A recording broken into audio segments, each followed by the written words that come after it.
going to be working on LightBurn for Dummies, like the book series. I'm not calling you stupid. It's just a book series. Not associated with them either. Today we're going to be talking about file management and how important it is to have a good process, importing, exporting, saving, the whole banana, the whole shebang, all of it. First, let's start about starting a new project. When you open up LightBurn on your computer, this should be the screen that is presented to you. If you are currently working on another project and want to start a new project or a second project, you come to File and hit New, and that'll start a new project for you. Let's talk about saving your project. LightBurn makes this incredibly easy. You have a piece that you've been working on, File, Save As, and you'll be able to list the name of your file. You can also select in your computer the file system that you want. What I have is LightBurn. The regular LightBurn files that were created when I installed LightBurn on my computer, projects. And these are all the projects that I've been working on. So I can either create a new folder by hitting New Folder and then naming that folder, because that is Cowboy Joe on there, we'll name it Joe. Once I open that, I can Joe cut out, name that file, and this is going to be saved as a .lbrn2 file. And this keeps all your layer settings, design elements intact. Hit save, and then you can see here Joe cut out is listed where it used to be untitled. Now that's how you can save your original file, but if you want to make a copy of this so that you can essentially branch out into two different projects, you can go back to File, Save As, and it's already labeled as Joe Cutout, but maybe I want this to be number 2.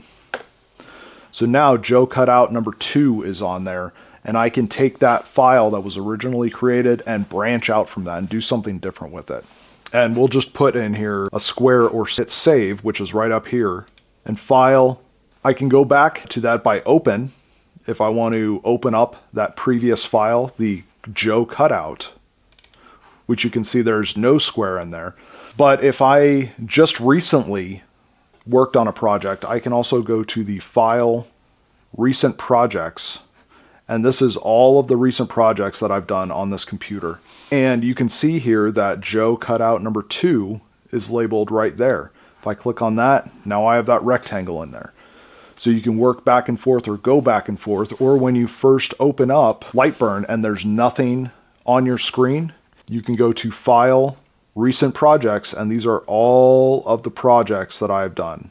Here's the hat patch that we worked on in a previous video. If you want to check out how to make these patches, click on that tag or link or whatever, wherever it is.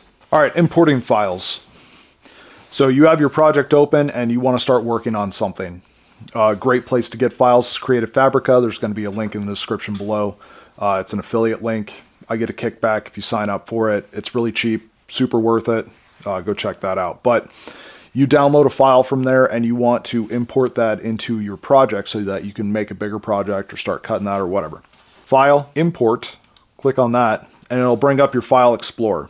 Now you can import different types of files, AI, or .ai, .dxf, .svg, some of those. To import it, like I said, you click on that, it brings up your File Explorer, you click on whatever it is, double click, and then that'll put that inside of your project. And there you have it. Another way that you can do this is dragging and dropping directly onto the workspace. So I had a file saved to my desktop, and I grabbed that file, drug it onto the workspace, and there it is. So that's another way to import a file into your LightBurn project. Exporting, just as easy.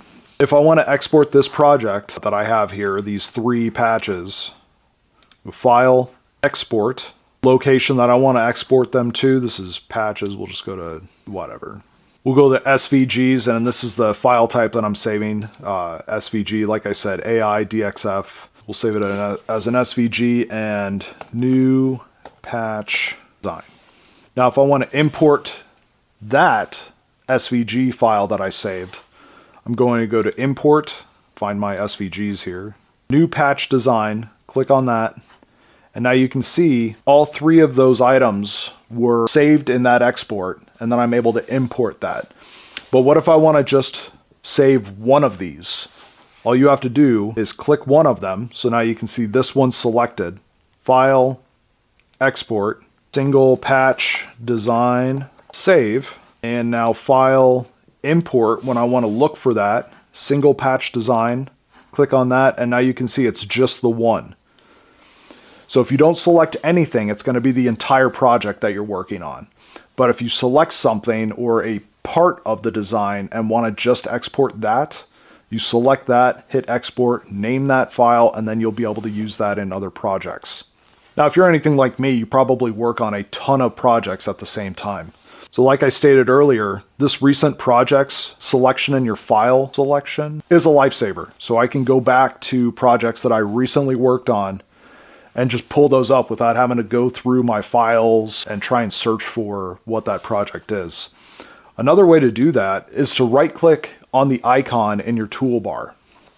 And if you do that, obviously it's not showing the entire toolbar, but if you right click on that, it'll bring up all of your recent projects, and you can see that hat patch 2, Joe cutout, stacked ornaments, tray design. All the projects that I've worked on recently are going to be right there, so I don't have to actually open up LightBurn and then go to recent projects. I can just right click it on the toolbar and it brings all those up. Now all of that is save, export, import, but if you have assets that you utilize on a regular basis in your projects, the art library, which you can see over here on the right side, which we've had open this entire time, we grab Joe from there. I'm able to save assets into this art library and pull them out quickly, so I don't have to go through and search my files. All the ornaments that we've worked on in the past are right here. I'll leave a playlist for all these because I think there's a lot of really good information in there, even if you're not making ornaments. Check that out. The templates library that I have set up with the different templates that I am able to use. The art library is invaluable, and I have a complete video on that. You can check that out as well. Run you through the art library. Now LightBurn, when it was installed on this computer, made a file called LightBurn, and inside there I have a projects file that I save all my projects in. So it's really easy to find. Double click on that and you're able to go through and see the different projects that you're working on and then create new projects. I think this is a really simplified way instead of having a bunch of different folders and files all over the place. This keeps everything organized inside of your LightBurn folder. And you can create more folders for different purposes. So inside of this projects, Gingerbread Men. This is all the Gingerbread Men files that I have. Hat patches. This, well, we've only done one, but this is where all the different hat patches would be. And I would name those specifically for the different types of patches that they are. So this one would be Wyoming Topographic. And then this one would be, if I was saving these separately, come on, Steamboat Topographic. You want to watch videos on how to make those, click on this link. Sheesh. Joe, what we just created. And again, how to do that, new folder, name it whatever you want. New folder is fine. And even inside of that folder, you can create another folder. So, or multiple folders, geez. So let's say this new folder and I want to rename it. I can either right click and go down to rename, which is way down here. That brings that up, or slowly double click it and you'll be able to rename it. And we'll just say test for this folder, double click it. And now we have these folders and we can save multiple different projects within this single folder, but they're all the same thing. Whether it's like you do a bunch of birthday cake toppers. All right, so birthday cake toppers, and then you can name each one of these folders by the name or the party or the year or however your filing system works. You can create those different things. So this is going to be for baby 1, and this one is going to be, oh my goodness, I clicked too fast, baby 2, and so on and so forth. And I think you get what I'm saying here. The more organized you are in your files, the easier it is going to be for you to bring up stuff. When I do Christmas ornaments on my other computer, I have an ornament file and just, it's a huge list of different ornaments that I do. So they're easy to find. Coasters are another one, the different types of coasters, square coasters, circle coasters. They're all separated And then the design name or the type of coaster that it is all listed out. So really think about how you are saving your files, because it'll make your life a whole lot easier. All right, so that's a quick crash course in the file management and new project starting and exporting and importing for LightBurn. Hopefully this gave you some tips or tricks, maybe something you didn't know. If you found this video helpful, please subscribe, maybe share it to somebody who's looking for some information on how to do this kind of stuff. And I guess we'll catch you on the next one.